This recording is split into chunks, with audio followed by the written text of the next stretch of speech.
한 30분 됐나 준비한 게 자료를 만든 지가 한 30분밖에 안 돼요.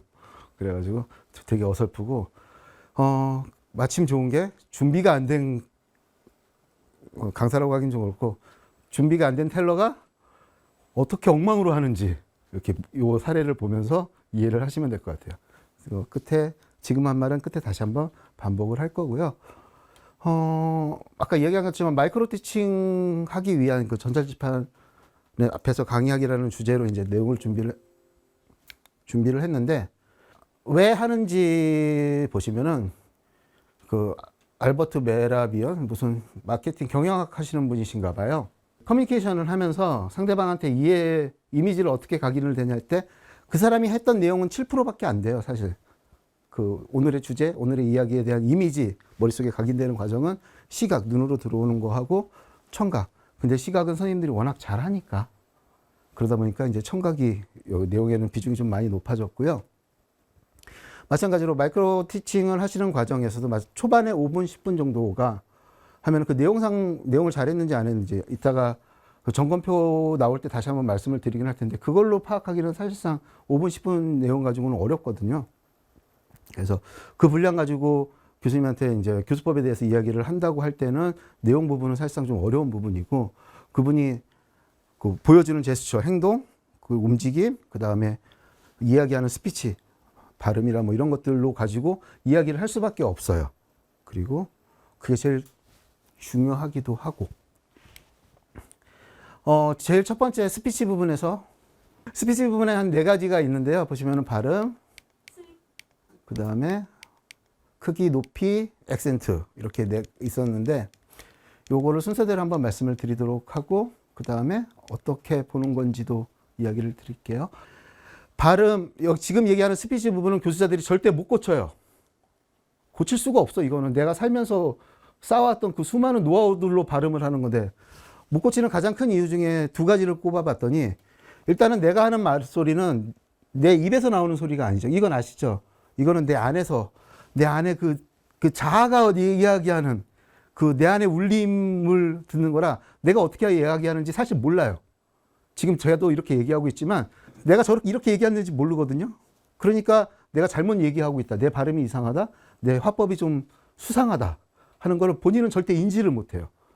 그 다음에 그 내용을 이미 다 머릿속에 있거든요. 물론 정리를 안 해오면 뒤죽박죽이긴 하지만 그러다 보니까 발음이 시원찮고 해서 학생들이 못 알아들어서 인지 능력이 떨어지고 그러니까 이해를 잘 못할 거라는 상상을 못해요. 내가 아무리 뭉개지고 엉터리로 뭉개지고 안 들리게 하고 합체하고 뒤에 합체는 다시 얘기해 드릴게요. 이런 것들이 그 이해를 돕는데 방해가 된다는 걸 전혀 인지를 못해요. 왜? 나는 개똥같이 얘기해도 찰떡같이 알아듣거든요. 왜 이해가 안 되는지. 그래서 고칠 생각을 안 하고. 그 와중에 이 발음이 뭉개지고 안 들리게 하고 하는 이 와중에 그분들이 꼭 포인트가 발음 속도도 엄청 빠르거나 들쭉날쭉하거나 해서 이 2개가 합치면 진짜 엄청난 시너지 효과를 내서 학생들이 그 창을 닫게 만들죠. 이 속도는 따로 빼서 이야기 드릴 건데 속도도 되게 중요하거든요. 요거는 아마 많이 보셨을 거예요. 우리 이런 거 어릴 때 많이 해보셨죠? 전 못해요. 드래콩깍지는 못하죠? 안깐 콩깍지인가. 근데 오셔서 하시는 분들이 만약에 발음이 시원찮다 그러면 이거 시킬 수는 없잖아요. 그러니까 적어 드리세요. 가볍게. 오시기 전에 요거 한 번만 읽고 오세요. 그러니까 수업 전에 요거를 읽으면 혀가 풀리거든요. 사전에 준비해야 될 것 중에 마사지, 움직임이 있는데, 연습이 있는데, 읽어보시라고. 그냥 보고 읽고만 와서 들어와도 그만큼 혀가 풀려요. 발음 자체가 되게 어려운 발음들이라. 풀리고, 그 다음에 이야기하시는 동안에 보고 읽으면 우리가 이걸 아는 문장이라서 이야기할 때랑 뭐가 다르냐면, 여기 띄어 있는 요 공간들이 있죠. 쉼표. 요 공간들을 인지하고 읽게 되거든요. 그러면은, 좋으신 분, 훌륭하신 분이면 수업 시간에도 여기 써 있는 부분에 대한 요 띄어쓰기 부분은 인식을 하고 이야기를 하시게 될 거예요. 요 띄어쓰기랑 쉼표가 되게 중요해요. 원래 처음에 얘기했을 때는 욕심이 많아가지고 막 영상도 찾아놓고 했는데 뭐냐면 발음이 하시는데 어쩔 때 보면은 되게 막 뭉개지고 찌그러지고 하시는 분이 계세요. 그냥 한번 요 발음을 해본다는 것 자체가 수업 전에, 촬영 전에 그만큼 풀어주고, 그 다음에 발음이 정확하려면 어떻게 해야 되는지를 뇌가, 이거 다, 제가 지금 하는 말은 누구나 다 아는 얘기거든요. 인지하고 들어온다는 거죠. 강의를 하시는 분, 명강의? 강의를 잘 하시는 분들 사이에서 나름 내려오는 비법이에요. 근데 이거 되게 어려운데, 요거 한번 읽고 나면은 그분, 그러니까 전문적으로 강의를 하시는 분들 말로는 혀가 그냥 싹 풀린대요.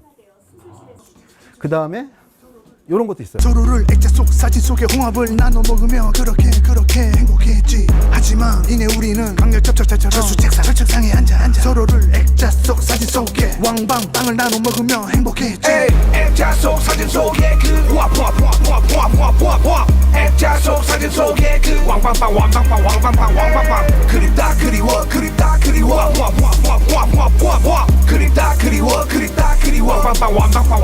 왕방빵.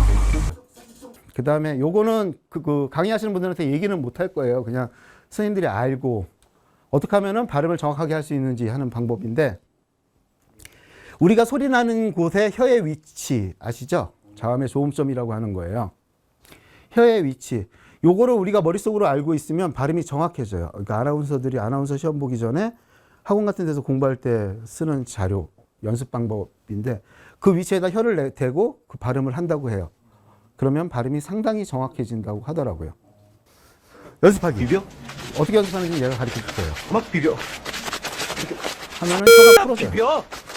이리로 갔다, 저리로 갔다, 앞으로 갔다, 뒤로 갔다, 비벼.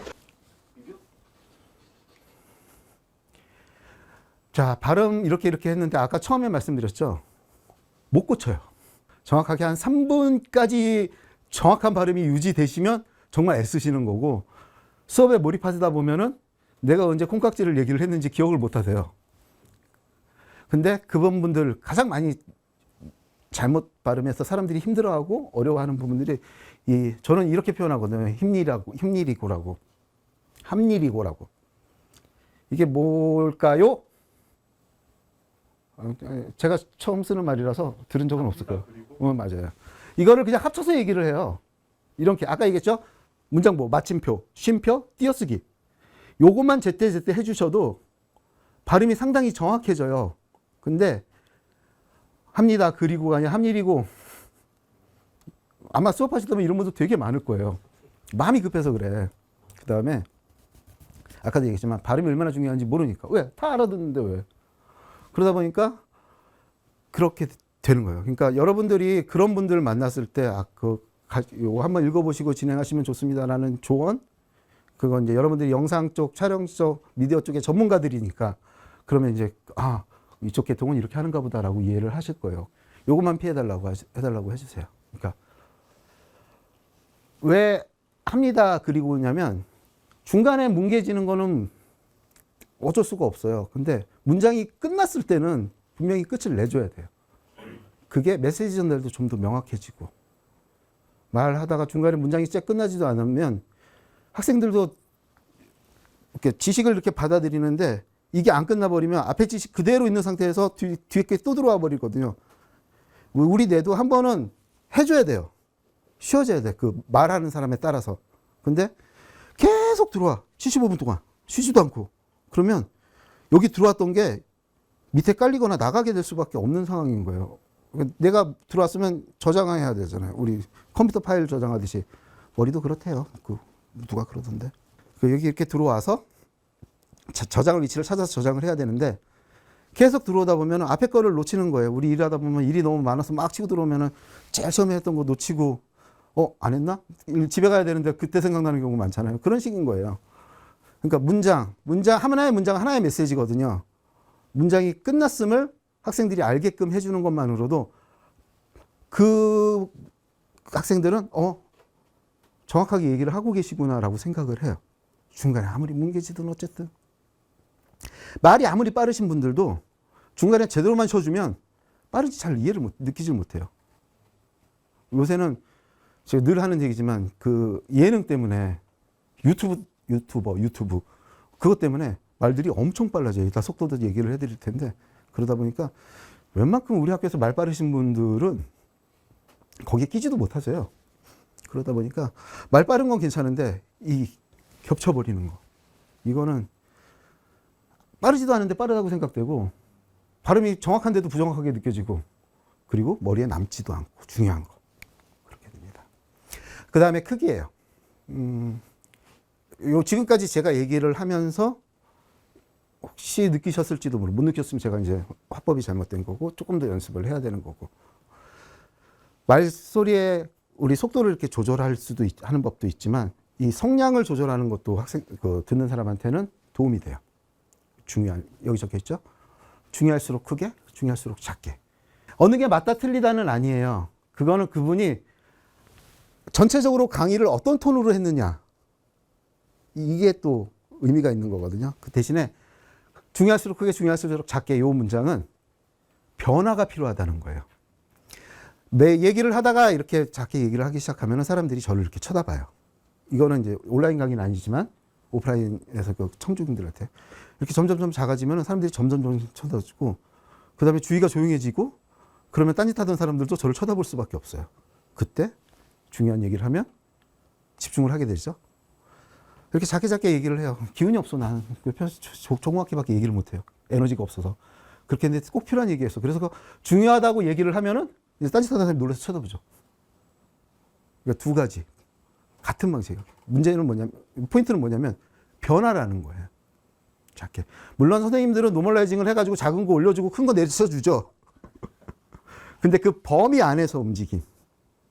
그러니까 이게 미디어와 이제 강의하는 분들의 어느 정도 적절한 조합인 거죠. 선생님들이 해도 아무리 목소리 크게 내도 그 빨간 선 위로는 안 넘어가잖아요. 악! 하고 비명을 지르지 않느나. 그리고 작게 얘기하면 선생님들이 알아서 이렇게 푸시 올려줄 테고. 그래서 이 밑으로는 안 떨어질 테고. 대충 이 정도에서 이렇게 변화를 주는 거. 크기는 딱 그래요. 그런데 정말 피곤한 스타일이 이런 거 없이 그냥 쭉 같은 톤으로. 그러면 강의에 포인트가 없잖아요. 그러니까 이거는 한 5분 정도 들으시고 저분이 한 5분, 10분 정도 들으시고 목소리의 톤에 성량의 변화가 없을 것 같다라고 하시면 포인트는 좀 크게 해주세요. 또는 목소리가 계속 큰 톤으로 나가신다. 에너지가 막 콸콸 넘쳐. 그러면 이때 쫙 줄여주시면 학생들이 확 집중하는 효과가 납니다. 좋은 팁 같잖아. 강의하시는 분들한테. 이 음폭으로만 따졌을 때 강의가 되게 액티브하고 중요한 포인트를 정확하게 짚는다라고 이해를 할 수가 있겠죠. 높이예요. 이렇게 강의를 할 때 특히 여기에 요 마이크를 차고 저 카메라 앞에서 강의를 할 때 사람의 목소리는 피치가 올라가요. 아시죠? 요거는 저보다 더 잘 아실 것 같아요. 긴장이 되면 성대가 쪼여지는 건 알죠? 그러다 보면은 피치가 올라가게 돼요. 그래서 평소보다도 하이톤이 나오거든요. 그래서 평소보다 피치가 올라가는데 본인들은 아까도 얘기했지만 내 자아의 소리를 듣기 때문에 몰라요. 그리고 피치가 올라가면은 마찬가지로 발음도 문제가 되고 속도도 문제가 되고 속도는 왜? 호흡량이 달라지거든요. 저 이거 하이톤을 내면은 내가 평소에 쓰는 이 공기보다 더 많은 공기를 쓰다 보니까 호흡이 딸리면 뒷말을 끌어다 앞으로 이어서 해야 돼. 왜? 나 한 호흡에 여기까지 얘기를 하거든.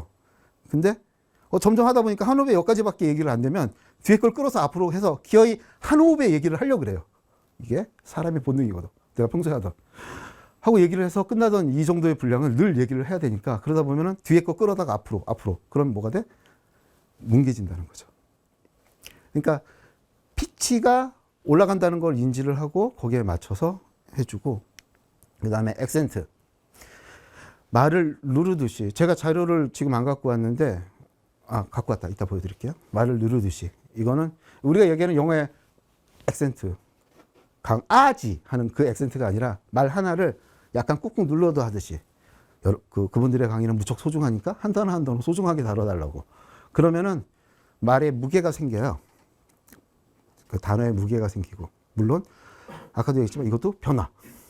전부 다 그 꾹꾹 눌러서 하면은 아마 여기 목에 무리가 가서 안 될 거예요. 그러니까 중요한 말은 아까 얘기했지만 성량의 조절, 속도의 조절과 마찬가지로 눌러서 하는 그런 습관을 가지면 좋은 발음을 할 수가 있습니다. 그 다음에 속도예요. 속도는 따로 뺐어요. 누군지 아시죠? 유명한 명강인데 보통 이분을 체크를 해봤을 때 분당 한 110단원 이상 얘기를 하세요. 그럼 4차 산업혁명은 뭐냐 그랬을 때 4차 산업혁명에 대한 정의가 많아요. 이런 말도 있습니다. 4차 산업혁명 인공지능과 초연결 사이로 대별되는 자동화의 연결성이 극대화된 이 지금 뭐 정보기술로 인해서 무슨 개소리인지 도저히 알 수가 없죠. 그죠? 예, 그건 전부 다 저는 그렇게 생각합니다. 저희 지도 교수님이 늘 말씀드렸거든요. 복잡한 정의는 올바른 정의가 아니다. 저 굉장히 그 말 멋있게 생각하거든요. 되게 빠른 편이에요. 근데 실제로 이분이 한 강의를 듣다 보면은 속도가 말을 너무 빨리 해서 못 알아듣겠어요 하는 느낌은 그렇게 많이 안 들어요. 발음도 좋고 그다음에 아까 얘기했던 액센트, 성량, 변화가 있고 무엇보다도 쉬어요. 말할 때. 중간중간에. 그래서 하고 그다음에 이분은 느리다고 느끼진 않는데 다른 강의를 하시는 분들에 비하면 상당히 느리게 얘기하는 편이에요. 분당 한 110단어 정도. 근데 경찰서에 있던 경찰들이 딱 보니까 경찰이 말을 타고 도망을 오는데 뒤에 막 군중들이 우하고 몰려오고 있거든요. 아, 폭동인가 보다. 경찰들이 오인을 한 거예요. 그래가지고 여기 있는 경찰들이 총을 겨눠요. 그 자리에서 발포를 합니다. 그래서 무려 6명의 사망자가 나요. 그런데 너무나 가슴 아픈 것이 정작 돌 던지고 쫓아온 사람들 이외에 그냥 구경 나온 아무 죄 없는 어린이와 여성들이 피해를 입었다. 당시 사망자 명단을 보면요. 15살 먹은 어린아이가 있습니다. 그리고 젖먹이를 안고 있었던 21살 어린 여인도 있었어요. 이들이 무슨 죄가 있다고 옆에서 이 총을 맞아야 했는가. 마찬가지로 이거 8년 전 자료라 요새는 어떨지 모르겠는데 화법, 말하는 방법, 스피치에 대해서는 물론 배우시면서 이제 스토리텔링도 배우셨겠지만 다른 강사분들에 비해서 보다 정확하게 명확하게 잘하시는 편이거든요. 그 다음에 이분의 화법의 특징은 쉼표가 명확해요. 이야기를 하고 생각해봐. 그리고 다음 얘기하고. 그러면 듣는 우리 강의를 듣는 사람 입장에서는 머릿속에 딱 들어온 상태에서 그 다음 게 들어오니까 되게 많이 남게 되죠. 말의 속도는 지금 두 가지를 보여드렸는데 보통 120 언더, 110 이상. 요 사이가 요새는 적정하다고. 예전엔 좀 빠른 편이라고 했는데 요즘엔 좀 적정하다고 해요. 넘길게요. 그냥 다음으로. 요새는 좀 적정하다고 하거든요. 근데 그거보다 늦더라도 좀 느리게 늦더라도 아까 얘기했던 그 변주가 있으면 속도, 말하는 속도, 그 다음에 성량 그런 것들을 변화하고 쉼표는 메시지 전달에서 가장 중요하거든요. 말을 할 때 그 쉼표 자체는 그러니까 우리가 이야기를 하는 동안에도 쉴 새 없이 얘기를 하는 사람들이 있어요. 저 같은 경우도 주로 그렇게 얘기하는 편이거든요. 근데 쉼표는 메시지를 전달할 때 말보다도 더 중요한 거예요.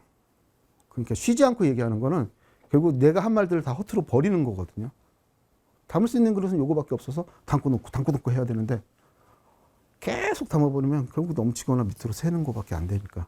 그래서 여기 적혀 있지만 말하는 법은 절대 고칠 수가 없어요. 그거는 여기 애기 키워보신 분들은 아시겠지만 애가 말을 몇 살 때부터 시작했어요? 3살? 그렇죠.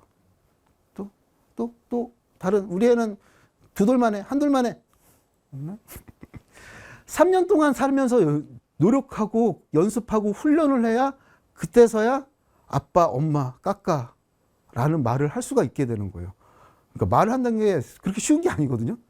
근데 그 훈련을 30년, 40년을 가까이 하셨던 분이 어느 순간에 내 화법은 좀 마음에 안 들어. 내 스피치가 좀 적절하지 않아. 그래, 그럼 오늘부터 바꿔야지. 30년, 40년 이상을 노력을 해야 바꿀 수 있는 거예요, 그건. 그러니까 말하는 건 절대 못 바꿔요. 대신에 바꾼 것처럼 보이게 할 수는 있죠. 아까 얘기했지만 쉼표, 맞춤표, 단락간의 호흡. 그러면 막 대대대 얘기를 하던 사람도 우리 느리게 얘기하는 사람은 여기서 빼요. 느리게 얘기하는 사람은 그냥 느리게 얘기하는 사람들 사실 이것만 정확하게 해주면은 그렇게 느린 느낌 안 들긴 하는데 느리게 얘기하는 사람은 그래도 학생들이 알아들을 수는 있으니까 빠르게 얘기하고 뭉개지고 합쳐지고 이런 사람들은 쉼표와 맞춤표만 해줘도 그런 게 없다고 학생들이 듣는 사람이 착각을 해요. 녹음해놓고 들어보면은 아는데 녹음해놓고 그것만 신경 써서 들으면은 되게 많이 뭉개지구나 하는데 말을 그렇게 해버리면 안 그런다고 착각을 하게 만들어요. 왜? 메시지가 들어오거든. 정확하게 들어와서 정확하게 남으니까 아 말을 제대로 했구나라고 속이는 거죠. 그렇게 속일 수 있어야 되는 거고 아까 얘기했죠. 그 쪼여져서 호흡이 딸린다고.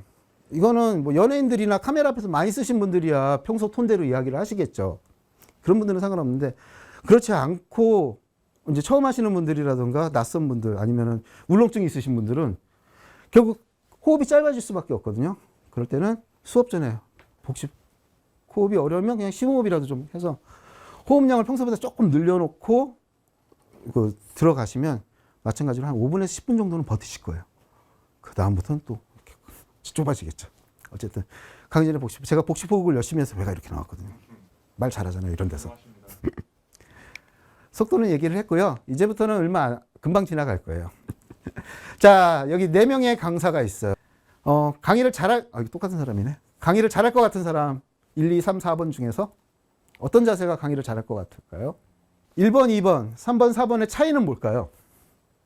강의를 시작할 때는 이렇게 하고 있어야 돼요. 그리고 될 수 있는 대로 강의 중간에도 이렇게 하고 있어주는 게 좋아요. 뭔 차이냐면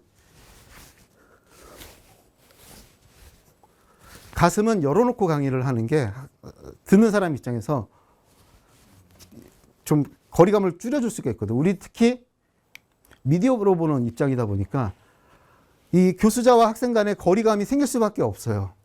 실제감이라는 단어가 아마 저도 한 10년 전쯤 나온 것 같은데 그 실제로 존재하는 그런 느낌을 가질 수가 없거든요. 그런데 그거를 좀 깨려면은 가슴을 열어서 그래서 저는 그 첫 촬영할 때 가잖아요. 가면은 이렇게 또 좁게 얘기하시는 분들한테는 하다못해 펜이라도 들고 얘기를 해달라고 하거든요. 이만큼이 벌어지죠. 한테는 펜이라도 들려주면 이제 이렇게 얘기를 하겠죠. 그럼 조금 더 벌어지죠.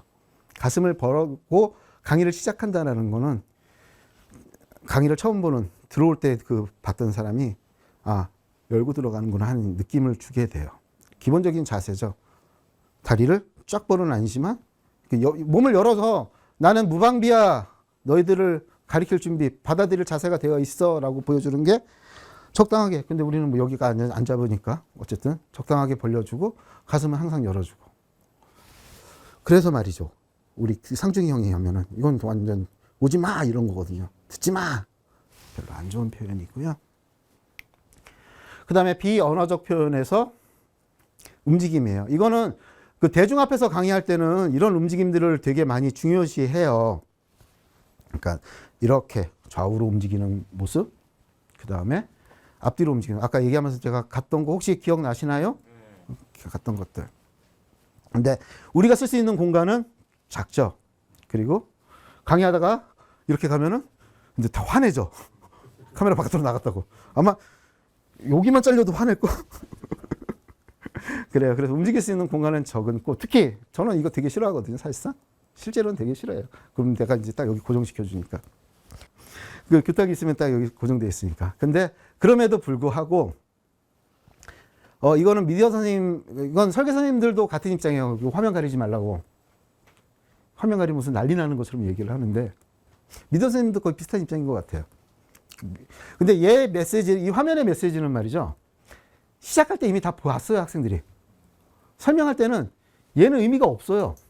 그 다음부터는 교수자의 말이에요. 아까 얘기했죠? 내용은 사실 몇 프로 안 돼요. 학생들이 이미지, 메시지를 전달받는 거는 말과 행동이거든요. 화면에 들어간 내용이 요만큼이고 요 내용을 몇 분 정도 설명을 해야 되는 그런 식의 모범적인 강의 형태의 사례고, 앞뒤는 아까 얘기했지만 가면은 날 보세요. 여기 보지 말고 날 보시고 내가 하는 말에 주목을 해주세요. 뒤로 가면 긴장들 풀어, 안 해쳐. 이런 의미예요. 그런데 이제 이걸 갖다 놓고 이야기를 하면은, 자, 여기서는 좌우로도 안 움직여요. 왜? 여기 선생님들은 여기 바깥으로 나가시면 안 돼요 그랬는데 왠지 여기도 나가면 안 될 것 같아. 뭔가 이렇게 뭐들 나가지 말라 그랬는데 강의하다 보면 기억이 안 나. 그래, 가만히 여기 있자. 그러면 이제 두 다리는 이렇게 모든 발이 되고 딱 되죠. 우리 강의 이렇게 하잖아요. 대부분. 그 판사하시는 분들이나 여기서 이제 한 발, 다시 한 발. 이 축은 절대 움직이면 안 돼. 그리고 아까 얘기했지만 영상하고, 그 다음에 실제로 스토리보드를 만드는 교수 설계자하고, 그 다음에 교수법을 이야기할 때, 전 교수 설계자지만 교수법을 이야기할 때 또 틀린 거예요. 이게 영역이 다르다 보니까. 만약에 교수 설계자라면 저도 다른 말 하겠죠, 지금. 교수 설계자로 와 있으면. 영역이 다른 거니까. 저 같은 다음에 혹시 그렇게 한다면, 요런 화면. 그러니까 아까 얘기했지만 텍스트가 많아가지고 학생들이 계속 텍스트를 계속 봐야 돼. 근데 그렇지 않다면 그냥 움직이시면서 강의를 하더라도 좀 여유롭게 하더라도 이해해주고 용서해주시고, 요 상태에서 앞뒤 되게 애매하죠. 근데 사실 요 상태에서 요것만 해도 선생님들은 카메라가 있어가지고 이 거리보다 더 가깝게 학생들이 보는 거거든요. 그래서 요 상태에서 요 정도만 해도 주목성 가져와요. 근데 이건 아니죠. 이러면 이건 아니에요. 그리고 저는 이거 없이 강의하는 게 편합니다. 앉아서 할 때. 앉아서 할 때는 말이죠. 마찬가지로 이제 이것도 안 돼. 그죠? 오직 손밖에 없어. 그러니까 무엇보다도 앉아서 하시는 분들의 가장 포인트? 체크해야 될 부분들은 카메라 보는 거예요. 그러니까 이 슬라이드 보는 거 거기다가 메모하시느라고 판서를 안 하시면은 제스처를 할 수가 있잖아요. 그럼 똑같아요. 좌우, 앞뒤. 손을 앞으로 떼면 여기 보세요. 일로 오세요. 이런 느낌을 주는 제스처가 되는 거예요. 앉아있을 때. 그래서 주목해 주세요. 다시 손을 내리면 긴장 풀으라는 얘기. 이제부터는 좀 가볍게 얘기할 거니까 집중 안 하셔도 돼요. 그리고 옆 좌우는 분산해서. 그리고 여기가 아니라 학생들은 여기를 본다는 걸 생각을 해서 의미 없죠. 여기서 이렇게 하는 거. 그렇죠. 그 방향이 거기 콕 집히지도 않을 텐데. 이거는 그 문장이 중요해서 그 문장을 콕 찍으라는 게 아니라 여기 보세요. 라는 의미가 되는 거거든요. 화면 보세요. 지금 중요한 거 얘기할 거예요. 여기가 중요해가 아니라 내가 지금부터 하는 얘기가 중요해요라고 앉아있을 때 이야기가 되는 부분인 거죠. 그러니까 앉아서는 이벤트, 몸에 동작이 없으니까, 물론 가만히 서서 이렇게 강의하시는 분들도 계시긴 하지만 앉아서는 특히 더 없으니까, 그러면은 앉아서 움직일 수 있는 건 손하고 머리.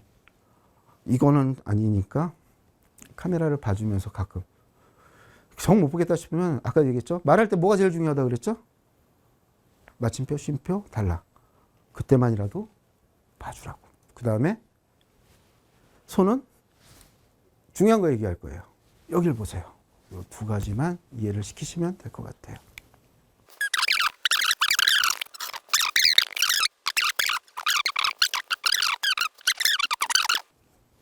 두 개 듣고 보고. 본인이 한 강의를 듣는 게 제일 좋아요. 말은. 화면하고 섞여 있으면 아까도 얘기했지만 다 알아듣고 다 알거든요. 왜? 내가 그래도 내가 무슨 말을 할지 머릿속에 다 있기 때문에. 그래서 소리로 듣는 게 제일 좋고 오디오 파일로 들어보시는 게 제일 좋고요. 그 다음에 본인이 이상한 행동 하시는 분들은 화면 보여드리는 게 제일 좋아요. 어떻게 하면 잘할 수 있을까요? 라고 선생님들한테 물어보는 분들. 아까 말씀드린 것처럼 콩깍지 얘기를 해주셔도 되고 복식 호흡을 얘기해 주셔도 되고, 그 다음에 제스처는 이런 의미들이 있습니다 라고 얘기를 해주셔도 되고, 학생들 앞에서는 가슴을 열어서 그 넓은 가슴을 보여주시는 게 좋다라고 얘기를 해주시는, 이제 물어보시는 분들. 여기까지 마치고 식사들 하시면 될 것 같습니다. 시간을 초과해서 너무 죄송하고요.